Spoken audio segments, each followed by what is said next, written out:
3 kilómetros y lo primero que hay que empezar explicando es por qué hemos decidido esa distancia.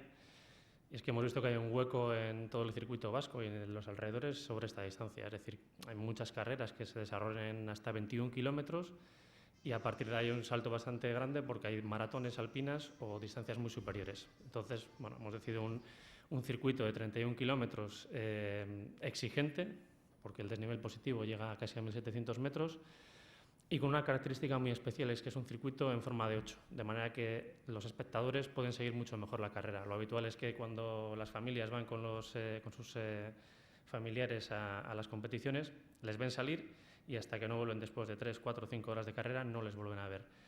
Hemos diseñado un circuito en el cual la gente vuelve a pasar por el centro del pueblo, por la plaza, así que es mucho más atractivo para el espectador, aparte de poder seguir por todos los puntos intermedios de la carrera.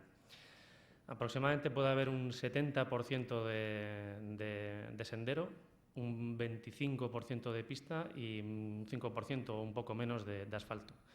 Entendemos que es una carrera de montaña y como tal queremos que se pise tierra y que no se pise asfalto. Es inevitable porque al fin y al cabo hay que salir del pueblo y por el pueblo se sale por asfalto. Para empezar, la prueba sale desde la plaza y se dirige hacia Goicolegea. Primero habrá una pequeña salida neutralizada hasta que ya cojamos la acera que conduce hasta Goicolegea. Es una subida de aproximadamente 1 kilómetro y lo que permitirá es que la carrera se alargue lo suficiente como para que ya cuando lleguemos a Goico girar a la izquierda y tomar la primera pista y ya enfilar hacia la primera subida interesante, que es la del Oroño, pasando por un buen sendero bonito, con árboles bien cerrado y con un par de ríos que será interesante saltar. Cuando se llega al Oroño se baja ya directamente hacia Garayolcha, una bajada técnica porque tiene bastantes piedras y nos encontramos con el primer muro, un muro interesante hasta llegar al Cordal y dirigirnos hacia Gastelumendi, donde estará el primer control también de tiempos, el control de corredores, que no se salte ningún punto. Y habrá una pared de bajada rapidísima y técnica muy espectacular también hacia Fica. Volvemos de nuevo otra vez hacia el Cordal y ya enfilamos hacia Uría, hacia el pueblo, de nuevo, y es cuando pasamos, después de 14 kilómetros, por el centro del pueblo, calle Andramari, y pues todo el público animando y todo el pueblo de Larrabechu volcado en la animación. Salimos hacia Maruti con un poquito de asfalto y ya tomamos a la derecha de nuevo otra vez el recorrido sobre tierra. Ahí nos va a esperar un tramo de aproximadamente 1 kilómetro con barro sí o sí, independientemente que llueva o no durante las semanas previas, porque es un sitio muy húmedo, y se empieza la subida hacia Arrisurigane. Subida tendida, con un camino amplio, y ya llegando a Arrisurigane nos metemos por el bosque y hacemos una doble V hasta llegar hasta el barrio alto de San Miguel. Pasamos 2 paredes también que van a dejar las piernas ya calentitas, además veniendo de 14 kilómetros donde los dientes de sierra han sido muy pronunciados.